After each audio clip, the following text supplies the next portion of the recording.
Me llamo Marta Herrera. Tengo 44 años y soy médica de cuidados paliativos en la Ciudad de México. El 10 de mayo de 2025, exactamente a las 7:15 p.m., mi abuelo Antonio falleció tras una cirugía de emergencia mientras yo esperaba sola en la sala de espera del hospital. Llamé a mi madre, Carmen, 4 veces. No contestó ninguna. 22 minutos después de la primera llamada, me envió un mensaje. Ya estás aquí. Iremos si te necesitamos. Él falleció. Una semana después, en el funeral, el sacerdote abrió un sobre sellado que mi abuelo había dejado. La primera línea decía: si Carmen está aquí, no dejen que hable por mí. Pero antes de continuar, verifiquen si ya están suscritos al canal y escriban en los comentarios: ¿desde dónde están viendo este video? Nos encanta saber hasta dónde llegan nuestras historias. La llamada llegó a las 4:12 p.m. de un jueves.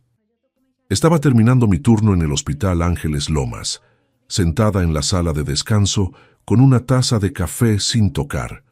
Sonó mi celular. Hospital General de México. Reconocí el número de inmediato. Llevo 16 años trabajando con la muerte. Uno aprende a leer el tono de voz de alguien incluso antes de que termine la primera frase. La jefa de enfermeras me comunicó con la doctora Adriana Soto. No perdió el tiempo. Señora Herrera, su abuelo Antonio, llegó en ambulancia hace 25 minutos. Obstrucción intestinal aguda. Peritonitis avanzada. Necesitamos operarlo en la próxima hora. Necesito que entienda que es de alto riesgo. Su edad, la infección, el estrés en su corazón, puede que no sobreviva. Tomé la servilleta de debajo de mi café y comencé a escribir. Obstrucción intestinal, peritonitis, alto riesgo. No necesitaba escribirlo. Sé lo que significan esas palabras. Pero escribir me ayuda a mantener el control. Voy para allá, dije. 15 minutos.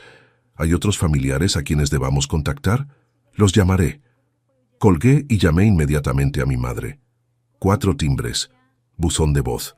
Llamé a mi hermano Rafael. 6 timbres. Buzón de voz.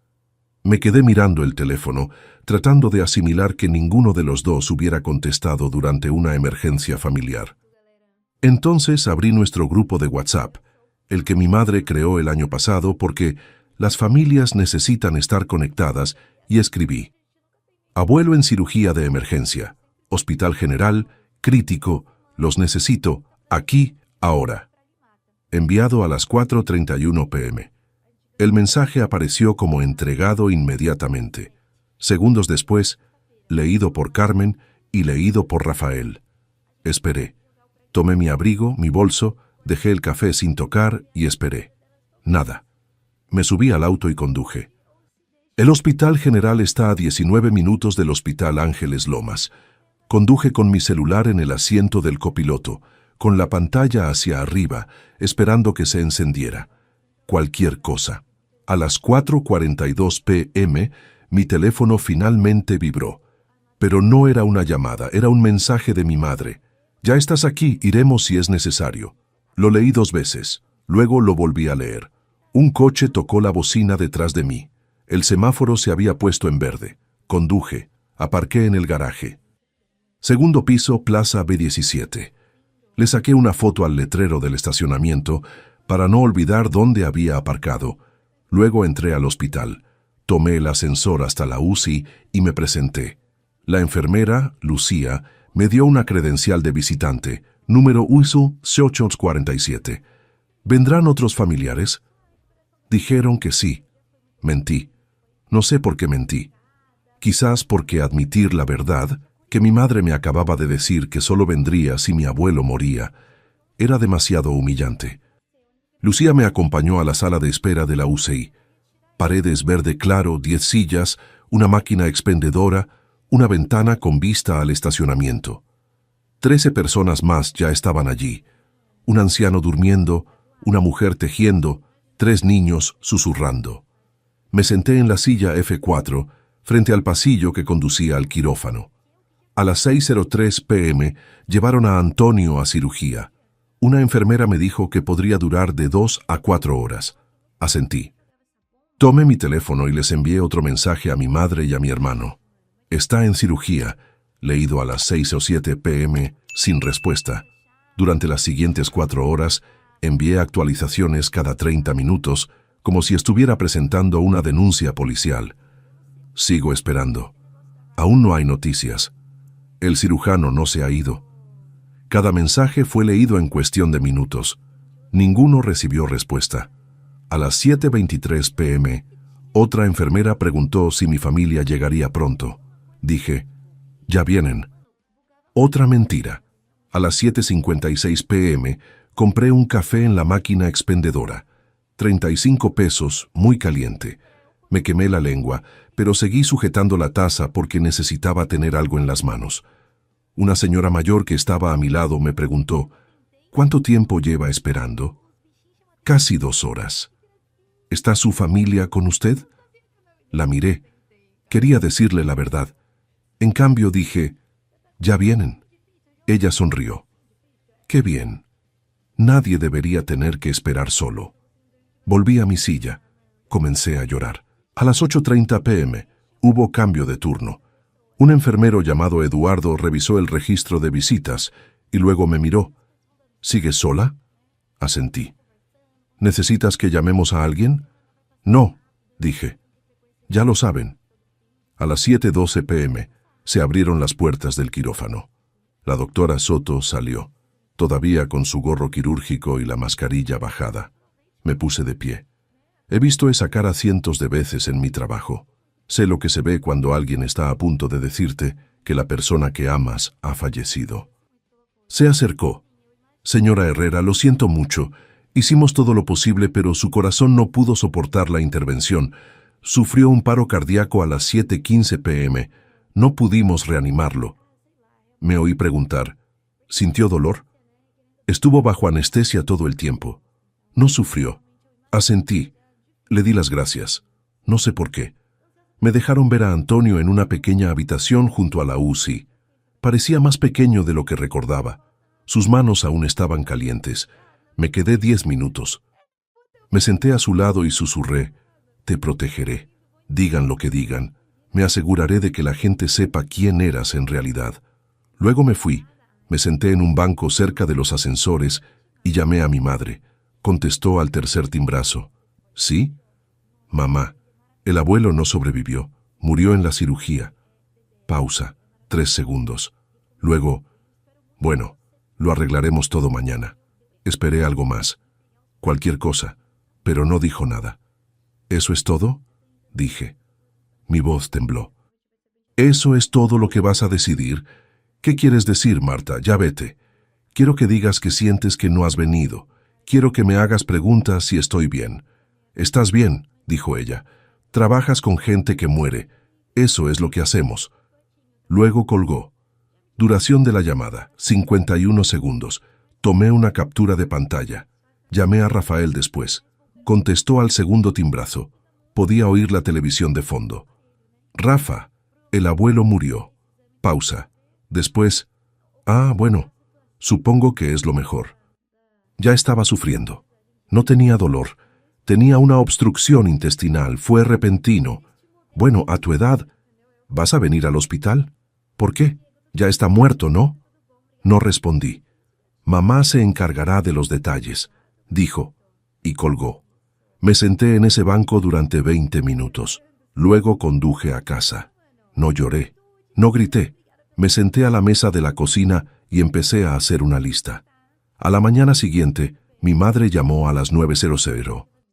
Había elegido la funeraria San Rafael y me dijo que me encargara de la coordinación, ya que de todos modos estaba de baja. No estoy de baja, mamá. Pedí una baja por emergencia. Bueno, eres médico. Sabes cómo funcionan estas cosas.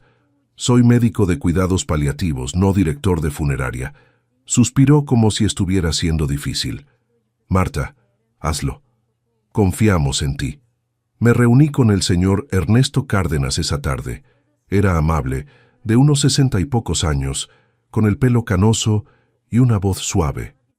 Mientras firmaba los papeles me preguntó con delicadeza, ¿participarán tus padres en la planificación? No supe qué responder. Mi madre cree que debería hacerlo yo mismo, porque trabajo con personas que mueren. Ernesto dejó la pluma. Eso no es lo mismo que enterrar a tu propio ser. Casi al final, Ernesto mencionó que Antonio había hecho algunos preparativos 2 semanas antes. Había elegido el ataúd, los himnos, las instrucciones escritas. Y había dejado 2 sobres sellados, uno con el padre Morales en la iglesia de San Miguel, el otro con su abogado, el licenciado Roberto Vega. ¿Dijiste que contenían? Negó con la cabeza. Solo deben abrirse si ciertas personas están presentes. Un escalofrío me recorrió el pecho. Los días siguientes no pude dormir. No dejaba de escuchar el mensaje de mi madre. Iremos, si es necesario.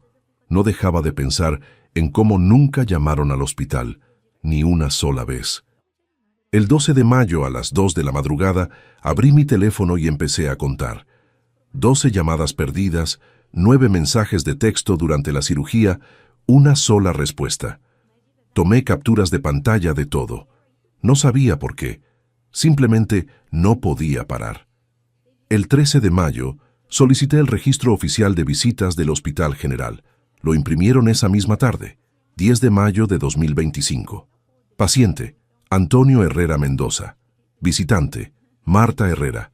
Credencial, PI 0847, 1625, 2146. Sin otro nombre. Ese mismo día, fui a casa de Antonio a elegir la ropa para el funeral. Sobre la mesa de la cocina había un sobre de papel manila con mi nombre escrito a mano por él. Marta, ábrelo si no voy a volver.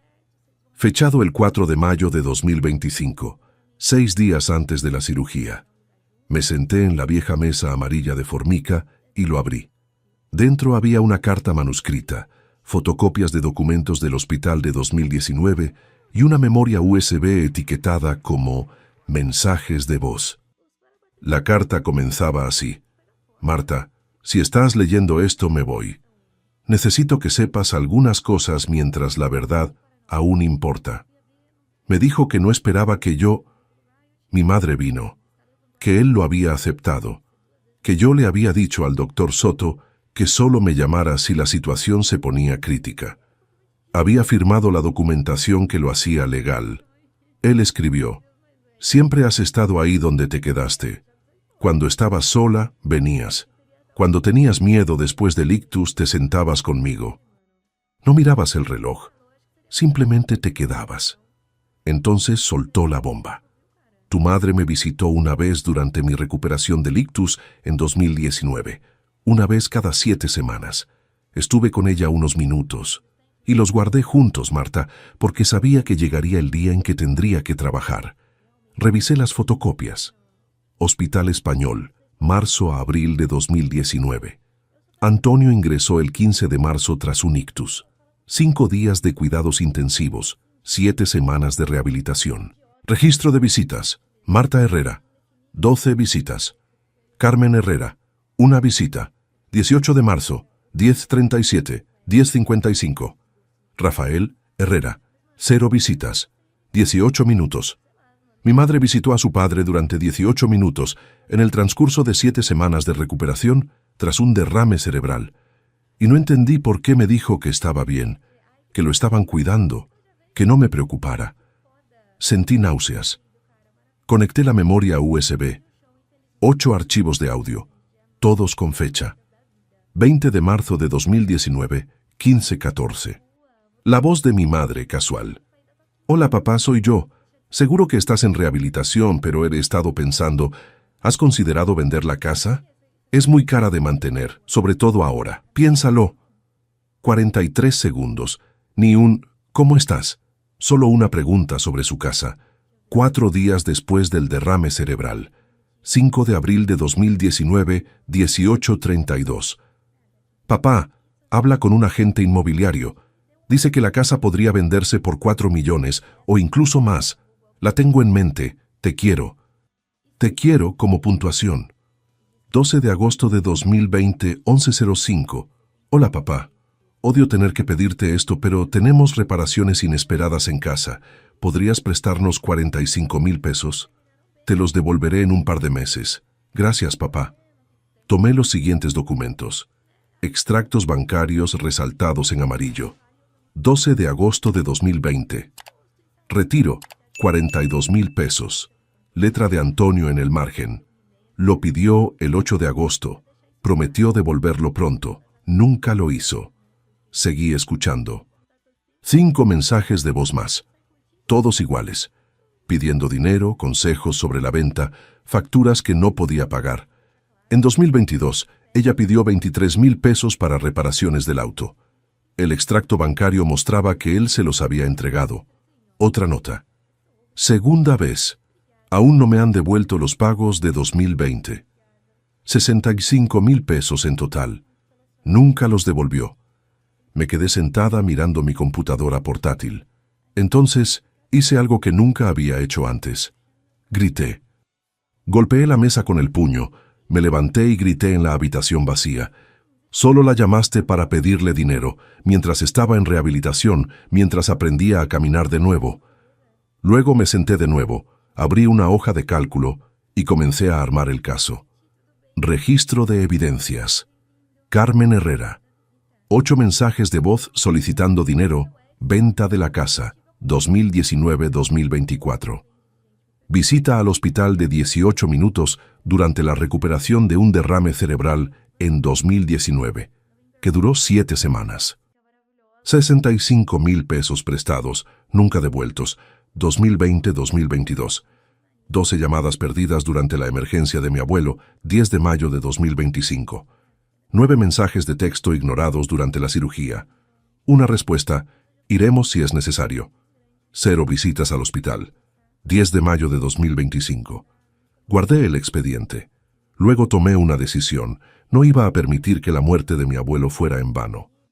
Iba a usar todas mis habilidades como médico de cuidados paliativos, documentación, cronogramas, declaraciones de testigos, para asegurarme de que todos supieran exactamente quién era mi madre. El funeral fue el 17 de mayo en la iglesia de San Miguel Arcángel. Llegué temprano. Cuando comenzó la ceremonia, 72 personas habían firmado el libro de condolencias. Mi madre y Rafael llegaron a las 10:43 am. Mi madre vestía azul marino y perlas. Rafael llevaba un traje negro con la mano sobre su codo y el rostro sereno. Se sentaron en el primer banco. Yo me senté 3 filas más atrás. El padre Morales pronunció la homilía. 9 minutos. Habló de la fe de Antonio, de su jardín, de su devoción a su familia. Mi madre se secó las lágrimas con un pañuelo. Cuando terminó la homilía, el padre Morales hizo una pausa. Hay algo más. Extendió la mano hacia el púlpito y sacó un sobre sellado con cera roja. La letra de Antonio estaba en el anverso. Antonio me dejó esto 6 días antes de su operación. Me pidió que lo abriera solo si ciertas personas estaban presentes. Miró directamente a mi madre. El sobre decía, si Carmen está aquí, no lo lea en voz alta. Entrégueselo a Marta en privado. Se hizo el silencio en la sala. El rostro de mi madre palideció. Rafael susurró, ¿qué es eso? El padre Morales bajó y me lo entregó. Quería que lo tuvieras a solas. Mi madre se puso de pie. Es la letra de mi padre. Tengo derecho a tenerla. Los deseos de y tu sacerdote fue claro, Carmen, dijo el padre Morales con calma. Luego regresó y continuó la misa. Me levanté, fui al baño, me encerré en un cubículo y abrí el sobre. Carta de 2 páginas, papel color crema, tinta azul. Marta, si lees esto, me voy. Y Carmen apareció en mi funeral. En 2019, cuando tuviste un derrame cerebral, me visitaste una vez. 18 minutos. Mucha gente preguntando por la venta de la casa. Guarda el registro. Guarda los extractos bancarios de cuando pagaste 42,000 pesos en 2020 y 23,000 en 2022. Guarda los registros de las llamadas que te hacen una vez al mes, siempre los domingos, siempre durante 6 minutos. Le dijo a la doctora Soto que solo te llamaría si me ponía en estado crítico. Firma el papel, tranquila. No te mueras esperando a que se preocupe. Te caíste, Marta, siempre lo tienes. Eres la chica que lo necesita. Ella es la chica que cree, pero no la que lo merece. La casa es tuya. El testamento está archivado. El padre Morales tiene una copia. El licenciatario Vega tiene otra. Carmen se sentirá asqueada. Dirá que me manipulaste, que estabas senil. Déjala. Tienes los registros, los extractos, las llamadas. La verdad es simple. Ella quería lo que aparentaba, no quien era. No dejes que renuncie. Abuelo Antonio. Doblé la carta, salí y me subí al coche. Me senté allí con el sobre en el regazo. Y por primera vez desde el 10 de mayo, lloré. No de tristeza, de rabia y de algo más. Claridad. Pero había algo más que Antonio había dejado. Algo que aún no había encontrado. Y eso estaba a punto de cambiarlo todo. Esa noche hubo una reunión en casa de Antonio. Tradición. Después de un funeral. Se presentaron 28 personas. Mi madre y Rafael llegaron tarde. A las 3:45 p.m. estaba en la sala con la carta de Antonio en la mano. Tengo algo que el abuelo quería que todos supieran. Mi madre se puso de pie. Marta, este no es el momento. Siéntate, Carmen. El padre Morales estaba cerca de la chimenea. Su voz era tranquila pero firme. Antonio pidió testigos. Quédense. Mi madre se sentó. Leí la carta en voz alta, cada palabra. No la edité, simplemente la leí. En 2019, me visitó una vez. 18 minutos. 14 de ellos preguntando sobre la venta de la casa. Guardé los extractos bancarios de cuando pidió prestados 42,000 pesos en 2020 y 23,000 en 2022. Es la hija que crié, pero no la hija que merecía. Cuando terminé, doblé la carta y miré a mi madre. Tenía la cara roja. Rafael miraba al suelo. Mi tía Verónica se levantó y se fue sin decir palabra. Fue mi padre, dijo mi madre con voz temblorosa. ¿Dónde estabas cuando se estaba muriendo?, pregunté. Silencio. Me enviaste un mensaje. Iremos si es necesario. ¿Te acuerdas? Estábamos ocupados. Ya estabas allí. Porque le pidió al hospital que no te llamara. Porque te habíamos preparado para que no esperaras nada. Tomé mi teléfono. Me dejó la casa. El testamento está registrado. Si quieres impugnarlo, adelante. Tengo recibos de 6 años para mostrarle al juez. Mi madre tomó su abrigo y se fue. Rafael la siguió sin mirarme. Me quedé en la habitación de Antonio, rodeada de gente que apenas conocía, y sentí algo que no había sentido en una semana. Alivio. Pero no duró mucho. 4 días después, recibí una llamada del licenciado Roberto Vega, abogado de Antonio. Marta, hay algo que necesitas ver. Antonio me dejó un segundo. Me dijo que te lo daría 2 semanas después del funeral. Me reuní con él en su oficina a la mañana siguiente. Me entregó un sobre más pequeño. Este estaba sellado con cinta adhesiva transparente y tenía la etiqueta Marta. Se abre el 24 de mayo de 2025. Dentro había una nota manuscrita y una memoria USB. La nota decía: Marta, si estás leyendo esto, el funeral ha terminado y has leído mi primera carta. Bien. Ahora necesito que veas lo que has aprendido. Esta es la parte que Carmen jamás podrá explicar. Solo yo decido qué hacer con Míralo. Confío en ti, abuelo. Llegué a casa, conecté la memoria USB a mi computadora portátil y abrí el único archivo. Antonio, confesión, 6 mayo 2025, pon MP4. El video se abrió. Antonio estaba sentado en su sala frente a una cámara en un trípode. Llevaba sus gafas de lectura y un cardigan. La fecha en la esquina indicaba 6 de mayo de 2025, 8 días antes de la cirugía. Respiró hondo y comenzó. Transcripción de la confesión en video de Antonio. Me llamo Antonio Herrera Mendoza. Tengo 81 años. Hoy es 6 de mayo de 2025. Grabo esto porque sé que no me queda mucho tiempo, no porque esté enfermo, aunque mi médico dice que mi corazón ya no es lo que era, sino porque he decidido dejar de fingir. Tengo una hija, Carmen. Tiene 48 años, y durante 48 años me he dicho a mí mismo que soy una buena persona que solo está ocupada, que me importa, pero no sé cómo demostrarlo, que pido demasiado. Pero no tengo más tiempo. En 2019 sufrí un derrame cerebral. 7 noches, semanas de rehabilitación aprendiendo a caminar de nuevo. Carmen me visitó una vez, 18 minutos, y pasé la mayor parte del tiempo preguntándome si había pensado en vender mi casa. No me preguntó cómo me sentía, no me preguntó si tenía miedo, me preguntó por 2 raíces. Desde entonces me ha llamado una vez al mes, siempre los domingos, siempre 6 minutos. Lo cronometré porque quería saber si me lo estaba imaginando. No estaba ahí. Me ha pedido 65,000 pesos en los últimos 6 años. Le prometí que se los devolvería. Nunca lo hice. No le pedí que me los devolviera porque no quería pelear, porque quería creer que todavía me quería. Pero no me quiere y ahora lo sé. Así que me voy de mi casa con mi hijita Marta. No porque Carmen no valga la pena, aunque no se lo merece, sino porque Marta es la única que vale la pena. Cuando estoy solo, bebo vino. Cuando tenía miedo lo oí. No mires el reloj. No dije nada. Déjalo pasar. Carmen, si vienes, quiero que me aclares algo. No eres mala persona, pero no eres la chica que lo necesita. No voy a gastar lo que me hace perder la vida fingiendo que lo eres. Marta, te amo. Gracias por ser mi esposa cuando más te necesitaba. Eso es todo. El video terminó. Antonio se inclinó y apagó la cámara. Me quedé allí, mirando la pantalla, con lágrimas corriendo por mi rostro. Entonces respondí, y noté algo.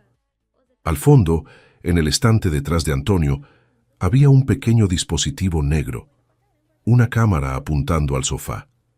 Pausé el video, hice zoom y sentí un nudo en el estómago. Antonio estaba grabando todo. Tomé mis llaves y conduje hasta su casa. Fui directamente a la sala, aparté los libros de la estantería y la encontré. Una pequeña cámara inalámbrica, aún activa, grabando en una cuenta en la nube. Inicié sesión con la contraseña que Antonio había escrito en una nota adhesiva dentro del sobre, Marta 2025. El almacenamiento en la nube contenía más de 240 horas de grabación, desde febrero de 2024. Empecé a revisar los archivos. La mayoría eran cotidianos. Antonio leyendo, viendo la tele, regando las plantas. Entonces, encontré uno del 28 de diciembre de 2024. La hora marcaba las 11:18. Le di a reproducir. El vídeo mostraba la sala de estar de Antonio. Él no estaba en casa. Pero sí había alguien más. Mi madre y Rafael. Estaban en el centro de la habitación hablando. Subí el volumen. Transcripción de la grabación. 28 de diciembre de 2024. Carmen. No durará mucho más. El doctor Jiménez dijo que su corazón está empeorando. Rafael. Entonces, ¿qué hacemos? Carmen. Esperamos. Cuando se vaya, la casa será nuestra. Ya hablé con un agente inmobiliario. Podemos ponerle 4.5 millones. Tal vez 5 si la arreglamos bien. Rafael. ¿Pero qué pasa con Marta? ¿No lo visitamos todo el tiempo? Carmen riendo. Marta es buena persona. Se pondrá triste pero lo superará. Además, nosotros somos los padres más unidos. La casa es nuestra. Rafael. ¿Estás segura? ¿Y si tu padre deja testamento? Carmen. Tiene 81 años y está olvidado. No se ha actualizado nada desde que murió mi madre. Créeme, estamos bien. Rafael. No te preocupes, Carmen. ¿Te sientes mal? Carmen. No es malo. Es práctico. Es viejo. Va a morir.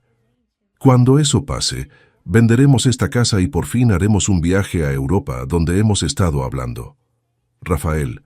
¿Necesitas cirugía o algo así? ¿Nos llama Marta? Carmen. Dejemos que Marta se encargue. Es doctora. Literalmente es su trabajo. Rafael dudando. Es que no quiero que la gente piense que somos malas personas. Carmen. Nadie no pensará nada, Rafael. Iremos al funeral. Lloraremos. Diremos cosas bonitas. Eso es todo lo que la gente recuerda. El video continuó durante 4 minutos más. Hablaron de contratistas, preparativos, gastos de cierre. Luego se fueron. Me quedé paralizada. Rafael lo sabía. Sabía que mi madre estaba esperando la muerte de Antonio. Sabía que planeaban vender la casa incluso antes de que el cuerpo se enfriara, y aceptó. Tomé mi teléfono y llamé al licenciado Vega. Necesito verlo, ahora mismo. La oficina del licenciado Roberto Vega estaba en el tercer piso de un edificio en el centro de la Ciudad de México. Al entrar, le entregué la memoria USB sin decir palabra. Vio las grabaciones, todo, la confesión de Antonio, la grabación de la cámara oculta de mi madre y Rafael en diciembre. Cuando terminó, se recostó en su silla y dijo: «Su abuelo era más astuto que la mayoría de los abogados que conozco». «¿Podemos usar esto?», pregunté. «Por supuesto». Abrió una carpeta en su escritorio. Antonio actualizó su testamento el 9 de mayo de 2025. Le dejó la casa y todos los bienes. También incluyó una cláusula que desheredaba específicamente a Carmen, alegando abandono y explotación financiera. Por eso testificó ante el padre Morales y su médico, el doctor Jiménez. Por eso es infalible. Entonces está sellado. Debería estarlo, pero conociendo a tu madre, ve a luchar. Tenía razón. El 5 de junio de 2025, mi madre impugnó el testamento de Antonio. Alegó que él había sido influenciado indebidamente, que no estaba en su sano juicio y que yo lo había manipulado. Pero esto es lo que mi madre desconocía. El 12 de junio recibí una llamada de una notaria llamada Fernanda Ruiz. Me dijo que Antonio la había contactado a principios de mayo para autenticar algunos documentos. Uno de ellos era una declaración firmada el 7 de mayo de 2025, en la que constaba que Antonio estaba en pleno uso de sus facultades mentales y que todas las modificaciones a su testamento se habían realizado libremente y sin coacción. Pero esa no era la noticia más impactante. La noticia más impactante fue lo que Fernanda me dijo a continuación. «Tu madre vino a verme el 1 de junio», me dijo. «Tengo un documento que indica que era el testamento de tu abuelo. Quería que lo autenticaran retroactivamente. Digo que se firmó en 2023, pero nunca se legalizó correctamente». «¿Qué dice el documento?», pregunté. «Que la casa se dividiría entre ella y tú al 50%. Se me heló la sangre. «¿Lo autentica?». «No», porque la firma no coincidía con la que se había autenticado unas semanas antes. Dijo que no podía ayudarla. Estaba indignado y se marchó. Le di las gracias, colgué y llamé inmediatamente a Roberto. Mi madre intentó falsificar un testamento. Roberto guardó silencio un momento. «¿Tienes pruebas?». «El notario testificará». «Entonces, ya las tenemos». La fecha del juicio era el 8 de agosto de 2025. No tuve que testificar, pero estuve presente en la sala. Roberto presentó el testamento actualizado de Antonio, autenticado y presenciado por 3 personas: Roberto, el padre Morales y el doctor Jiménez. Declaración firmada por Antonio del 7 de mayo, en la que afirma su capacidad mental. Registros de visitas de 2019, que muestran la visita de 18 minutos de mi madre. Estados de cuenta bancarios que muestran 65,000 pesos en préstamos impagos. Transcripciones de mensajes de voz. Una declaración del doctor Soto que afirma que Antonio era plenamente competente y estaba lúcido al hablar sobre su testamento vital. Confesión en video de Antonio. Grabación de cámara oculta del 28 de diciembre que muestra a mi madre y a Rafael planeando vender la casa. Testimonio de Fernanda Ruiz sobre el intento de mi madre de falsificar un testamento. El abogado de mi madre no tenía pruebas. Intentó argumentar que Antonio estaba confundido, que yo me había aprovechado de su miedo. Pero la evidencia era abrumadora. El 15 de agosto el juez desestimó el caso. Dijo, y cito: «El señor Herrera pasó 2 años elaborando un registro hermético de sus deseos. No hay evidencia de incapacidad ni de influencia indebida. Este caso carece de fundamento». Mi madre salió corriendo del juzgado. Nunca más supe de ella. Pero Rafael me llamó 2 meses después. Era el 20 de octubre de 2025. Casi no contesté. «Me voy, mamá», dijo. Su voz temblaba. No dije nada. «No lo sabía», dijo. «Lo del dinero, lo del hospital. Me digo a mí mismo que exagerabas, que el abuelo estaba confundido. Quería creerlo». «Estuviste en esa estafa de la casa, Rafa». Sabías que estaba esperando que me mataras para poder vender la casa. Un largo silencio. Lo sé, susurró. Lo sabía. Y tengo miedo. Tenía miedo. Miedo de perder la casa. Miedo de lo que la gente pensaría si no lográbamos nada. Así que me dejé llevar. Y lo siento mucho. ¿Llamas porque lo sientes o porque lo perdiste? Otro silencio. Ambas cosas, dijo. Ya no puedo vivir con ella. No después de ver lo que hizo, no después de ver lo que le permití hacer. De acuerdo, dije. ¿Puedo visitarte alguna vez? Preguntó. Sé que no me lo merezco. Lo pensaré, dije, y colgué. No lo odiaba. Simplemente no tenía espacio para él todavía. Para finales del verano, la noticia se había extendido por la comunidad parroquial. Mi madre y Rafael dejaron de asistir a San Miguel. Oí que se habían mudado a otra parroquia al otro lado de la ciudad, donde nadie conocía la historia. La casa era mía. Legalmente. Moralmente. Completamente. Pero aún no había terminado, porque Antonio me había dejado un último regalo, y este no tenía que ver con la justicia, tenía que ver con la sanación. 14 de febrero de 2026, día de San Valentín. Me mudé oficialmente a casa de Antonio. La temperatura era de 18 grados, inusualmente cálida para la Ciudad de México en febrero. El sol se asomaba entre las nubes. Lo primero que hice fue plantar rosas amarillas en el jardín delantero, las favoritas de Antonio. Encontré sus viejos guantes de jardinería en el cobertizo, todavía con olor a tierra y crema de lavanda, y los usé para cavar los hoyos. Adentro creé lo que llamé un muro de recuerdos en la sala. Fotos de Antonio en su jardín, de él en mi graduación universitaria, de él riéndose de algún chiste que no recordaba. Y en el centro, en un sencillo marco plateado, colgué su directiva. El aviso, leído con antelación, decía: en caso de enfermedad grave, cirugía o cuidados paliativos, solo Marta Herrera está autorizada a ser contactada y a estar presente. Carmen Herrera queda explícitamente excluida de la notificación. Debajo, coloqué una pequeña placa que había encargado. La dignidad se gana, no se hereda. Antonio Herrera Mendoza, 1944-2025. Me preguntaron por qué quería enmarcar algo tan doloroso. Les dije la verdad, porque la verdad no debe ocultarse. Antonio dedicó demasiado tiempo a proteger a la gente de ella. No iba a cometer el mismo error, pero el muro de la memoria no fue lo único que hice.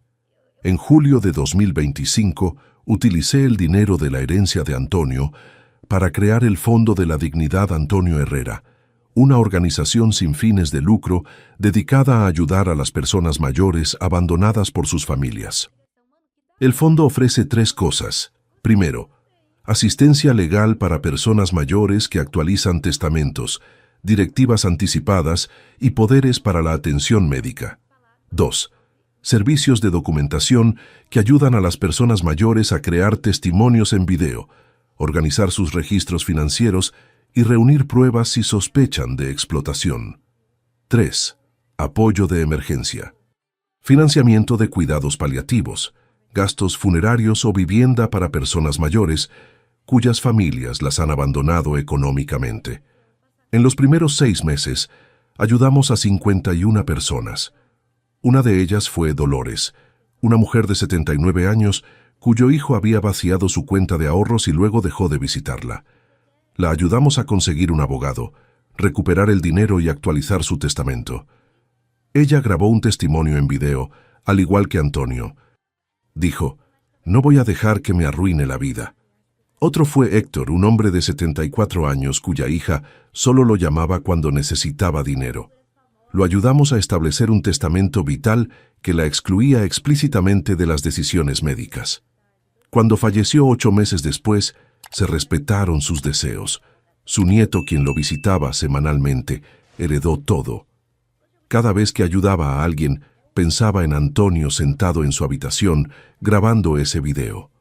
Sabía que él no estaría presente para verlo, pero sabía que importaría. Sigo trabajando en el Hospital Ángeles Lomas, pero ahora cuando veo las señales de alerta, el niño ausente, la llamada que nunca llega, el repentino interés en los testamentos, no me limito a añadir un documento al expediente del paciente. Les hablo de Antonio, les digo que tienen opciones, les digo que no tienen que morir esperando a que alguien se preocupe por ellos. A finales de agosto de 2025, recibí una llamada de una mujer cuya madre estaba en cuidados paliativos. Su hermano no la había visitado en 4 semanas, pero había llamado 3 veces preguntando por la casa. ¿Qué hago?, preguntó. Pensé en Antonio. Pensé en los registros de visitas, los mensajes de voz, la confesión en vídeo. Documéntalo todo, le dije. No para castigarlo, sino para proteger las decisiones de tu madre. Pregúntale qué quiere y luego respétalo. Aunque eso signifique que al final no estará presente. Sobre todo entonces. La llamada duró 13 minutos.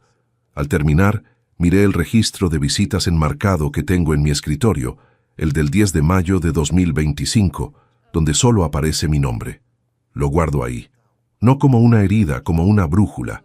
El 28 de febrero de 2026, estoy sentada en el escritorio amarillo de formica de Antonio, tomando café en su taza favorita, la de asa rota y el estampado floral descolorido. Afuera florecen las rosas amarillas. Pienso en aquella noche en la sala de espera de la UCI, en cómo me senté sola, mintiendo a las enfermeras, encubriendo a gente que no lo merecía, en cómo sostenía aquella taza vacía solo para tener algo en las manos. Pienso en el mensaje de mi madre, iremos si es necesario. Pienso en cómo llegó al funeral, donde la gente podía verla, donde podía expresar su dolor, pero no cuando más importaba, no cuando él estaba vivo. Y pienso en Antonio sentado en esta cocina 2 semanas antes de su cirugía, escribiendo cartas, grabando videos, sellando sobres con cera roja. Sabía que su hija no vendría, sabía que yo necesitaría pruebas, sabía que el mundo me diría que perdonara, que dejara ir, que fuera la persona madura, así que se aseguró de que no tuviera que hacerlo. La semana pasada, instalé un pequeño altavoz en la sala conectado a la confesión en video de Antonio. Lo programé para que reproduzca sus últimas palabras en bucle, suavemente de fondo, cada vez que alguien nos visita.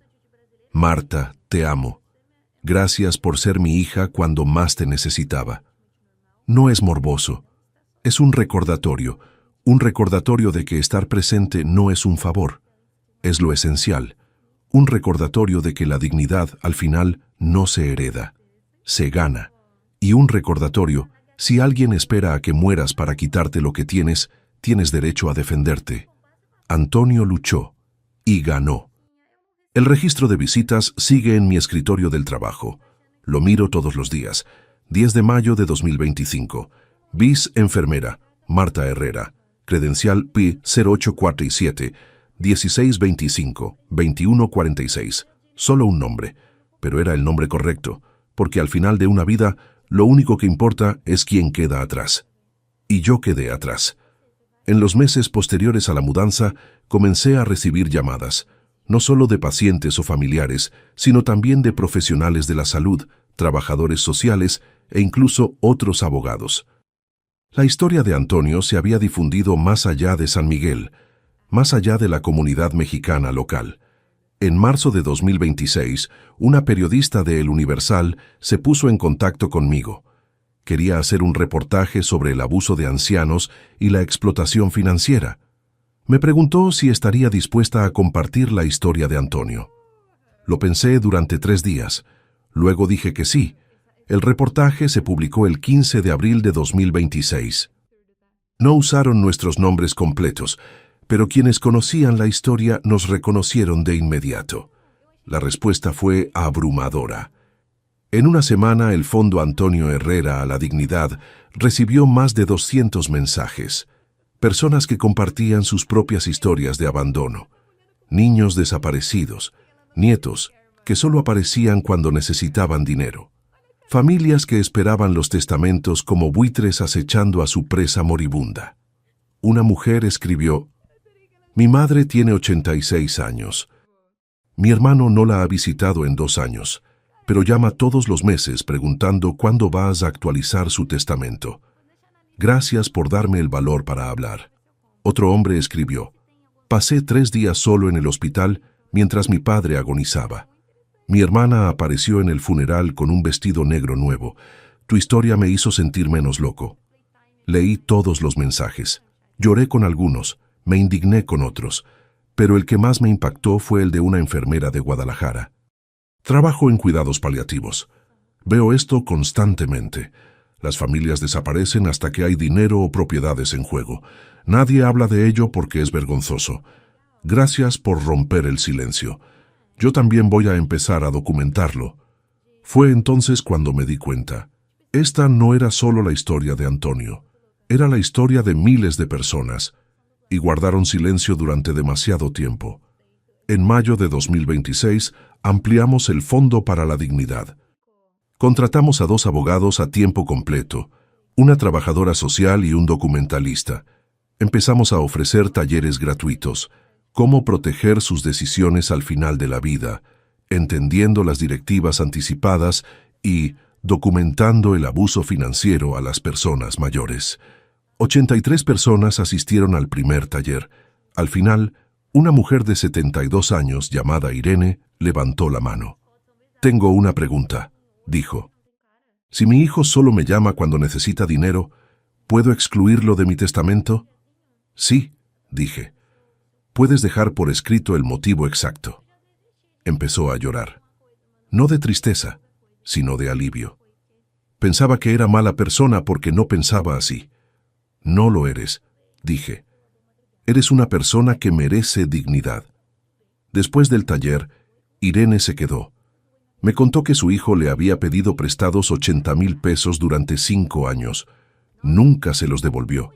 Nunca la visitaba a menos que necesitara algo. ¿Qué pasa?, preguntó. Lo mismo que hizo mi abuelo, dije. Documéntalo, actualiza tu testamento. Graba un video. Deja claras tus voluntades y no te disculpes por protegerte.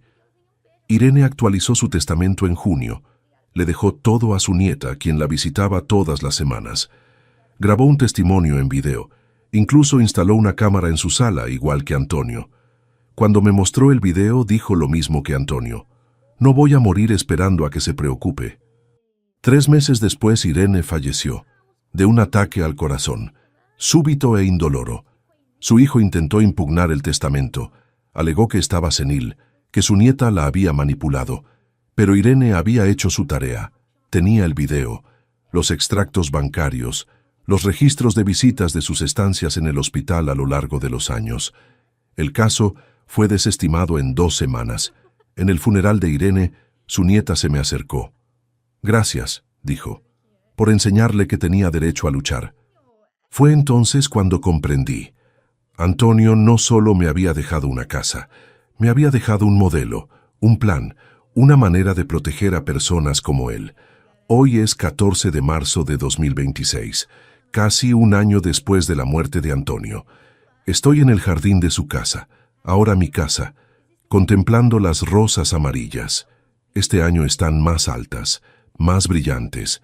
Dentro, el muro de los recuerdos ha crecido. He añadido fotos de Dolores, Héctor, Irene. Personas que Antonio nunca conoció, pero que se beneficiaron de su legado. La confesión en vídeo de Antonio sigue sonando en el altavoz. Suavemente. Un bucle constante. Marta, te quiero. Gracias por ser mi hija cuando más te necesitaba. A algunos visitantes les resulta extraño, pero la mayoría lo entiende. Es un recordatorio de que la presencia importa, que la dignidad importa, que la verdad importa. La semana pasada recibí una llamada de una mujer de Monterrey. Su madre se estaba muriendo. Su hermano no la había visitado en meses, pero de repente se interesó mucho por el testamento. No sé qué hacer, dijo. Documenta todo, le dije. Pregúntale a tu mamá qué quiere, y luego respétalo, aunque eso signifique que él no esté presente. ¿Y si la gente dice que soy mala persona? Las personas que importan lo entenderán, le dije, y las que no lo entienden, probablemente sean las personas a las que estás protegiendo. La llamada duró 20 minutos. Al terminar, añadí su nombre a nuestra lista de clientes. 52 personas este mes. 52 familias lidiando con la misma pregunta. ¿Cómo honrar a alguien a quien amas cuando otra persona a la que deberías amar no está presente? La respuesta de Antonio fue simple: documentar, proteger, luchar y no disculparse. Sigo trabajando en el Hospital Ángeles Lomas. Todavía veo las señales. El hijo ausente, la hija que solo llama cuando necesita dinero, la familia que de repente se preocupa cuando hay propiedades de por medio. Pero ahora no me quedo callada. Les hablo a las personas de Antonio, de Dolores, de Héctor, de Irene. Les digo que tienen opciones, que pueden proteger sus decisiones, que no tienen que morir esperando a que alguien aparezca. Y cuando preguntan, ¿pero qué hay del perdón? ¿Qué hay de dejar ir? Les digo, el perdón es para ti, no para ellos. Y documentar la verdad no es venganza, es dignidad. En el último año, el Fondo de Dignidad ayudó a 147 personas, 147 ancianos que estaban siendo explotados, abandonados o manipulados por sus familias. Cada uno de ellos ahora tiene un testamento actualizado, un testamento vital, un testimonio en video, prueba de que sus decisiones fueron propias, y cuando mueran, porque todos morimos tarde o temprano, sus voces seguirán escuchándose, igual que la voz de Antonio. Ayer estaba sentada en la mesa amarilla de Formica tomando café cuando Rafael llamó. No había llamado en meses. «Hola, Marta», dijo. Su voz era diferente, más suave. «Solo quería que lo superaras, que dejaras a mamá». «¿Cuándo?» «Han pasado 3 meses. No pude hacer más, no más tarde». No dije nada. «Sé que no merezco tu perdón», dijo. «Pero quería que superaras lo que siento, por todo, por el hospital, por el testamento, por no haber tenido el valor de defenderlo cuando importaba». «¿Llamas porque lo sientes o porque estás sola?», sí, pregunté. Larga pausa. «Ambas cosas», dijo, «pero sobre todo porque lo siento». «De acuerdo», dije. «Lo pensaré». Colgué. No sé si perdonaré a Rafael. Todavía no sé si tengo espacio para él, pero al menos ahora dice la verdad. Eso es más de lo que mi madre jamás hizo. Mientras escribo esto, el sol se pone sobre la Ciudad de México. La luz dorada inunda la habitación de Antonio. Las rosas amarillas se mecen con la brisa. Miro el muro de los recuerdos, la directiva anticipada enmarcada, el pequeño altavoz que reproduce las últimas palabras de Antonio en bucle, y pienso en la noche del 10 de mayo, en la sala de espera, en la taza de café vacía, en las mentiras que dije para proteger a personas que no merecían protección. Pienso en el mensaje de mi madre: «Iremos si es necesario». Y pienso en Antonio sentado aquí, en esta misma mesa, 2 semanas antes de morir, escribiendo cartas, grabando videos, reuniendo pruebas, porque él lo sabía. Sabía que su hija no vendría, sabía que necesitaría pruebas, sabía que el mundo me diría que perdonara, así que se aseguró de que no tuviera que ser la persona más madura. Se aseguró de que yo pudiera ser la persona correcta. El registro de visitas sigue en mi escritorio. 10 de mayo de 2025. Visitante: Marta Herrera. Placa V0847 1625 21P46. Un nombre, pero era el nombre correcto, porque al final lo único que importa es quién se quedó. Y yo me quedé. Ahora, si te gustó esta historia, suscríbete y cuéntame en los comentarios qué parte te impactó más. Y no olvides hacerte miembro para acceder a videos exclusivos que no publico aquí. Nos vemos allí.